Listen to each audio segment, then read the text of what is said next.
Who needs a road bike and a gravel bike? Why not just get one bike and call it a day? Yeah, there are some limitations, but there are also some major advantages to only having one bike. And if you look at some of the modern fast gravel bikes, they're almost indistinguishable from road bikes, which coincidentally are starting to trend towards wider tire clearances. In this video, we'll run through the advantages of riding a gravel bike as a road bike, the limitations, and what I'd buy if I were in your shoes today. As always, this isn't a sponsored video. I'll throw out some suggestions at the end, but they're just based on my experience and the equipment that I've chosen to try, all in hopes of kind of merging these two bikes together. The first advantage of riding a gravel bike as a road bike is that it allows you to ride multiple surfaces. You have friends who are riding gravel? Bring your gravel bike. Have friends who are riding road? Bring your gravel bike. And that one friend who decided to get just a road bike, well, he's limited to just road.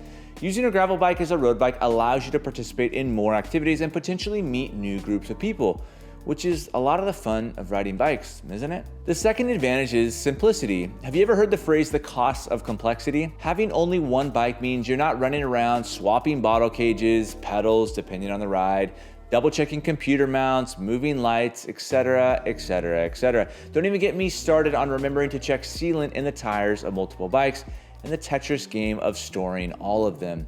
Yes, these are all first world problems, but they become a chore as you add more bikes to your quiver. Having one bike makes life so much easier. Everything you need is right there in one place and ready to ride anywhere at a moment's notice. The third and probably most logical advantage is simply saving the cost of buying an additional bike. If the average road and gravel bike costs between $2,000 and $5,000, by using a gravel bike for both gravel and road, you saved a lot of money.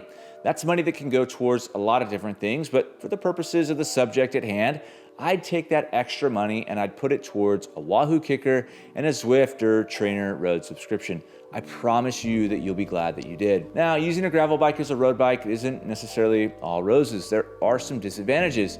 The first and biggest being handling. If you're used to your bike having that feeling of like turning on rails or feeling like it's riding on that razor's edge, you won't get that feeling on a gravel bike on road. Often the tires alone limit that feeling. And you might say, but Chris, I'll get a set of road wheels with road tires. It'll be amazing.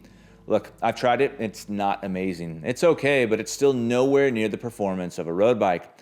See, gravel bike frame geometry is inherently more slack, more relaxed, and more, wait for it, designed for gravel riding, not road, as it should be. If you ever taken your road bike off-road, you'd find yourself constantly shifting your weight back, like ridiculously far back. It's just a terrible ride experience.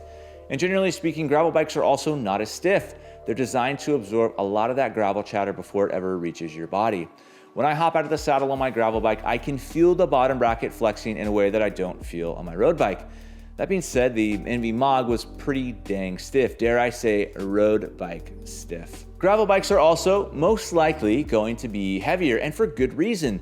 They're built to take a beating, whether that's the occasional spill or a run-in with a rock. So a gravel bike's handling isn't as good, they don't respond as well, and they're heavier. Are those deal breakers? I don't think so, especially if you're not trying to squeeze every single ounce of performance from your bike.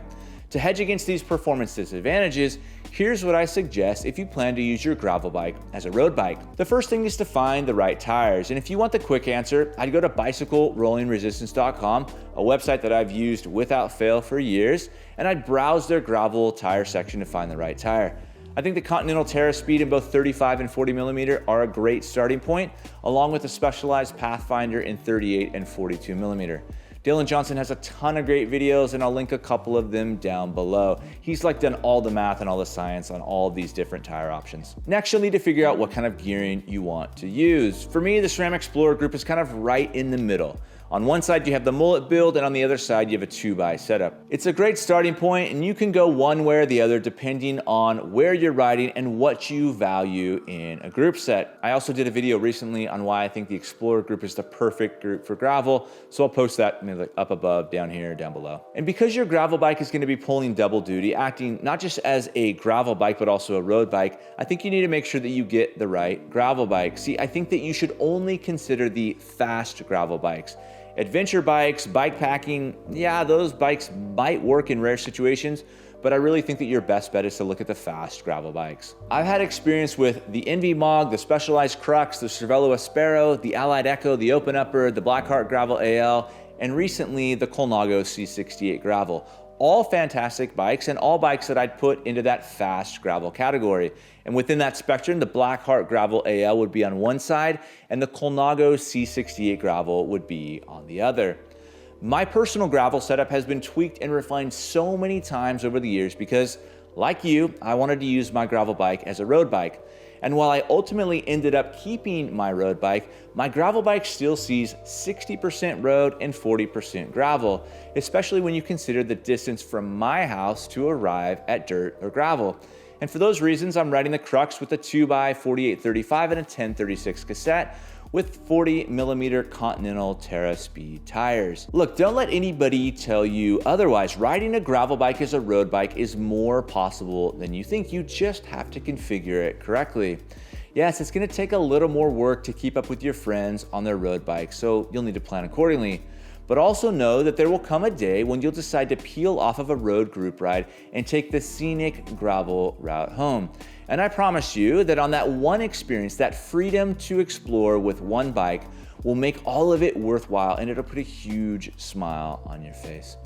Anyways, next we're gonna dive into helmets, shoes, the Wahoo Kicker Move, and a handful of other things in the coming weeks.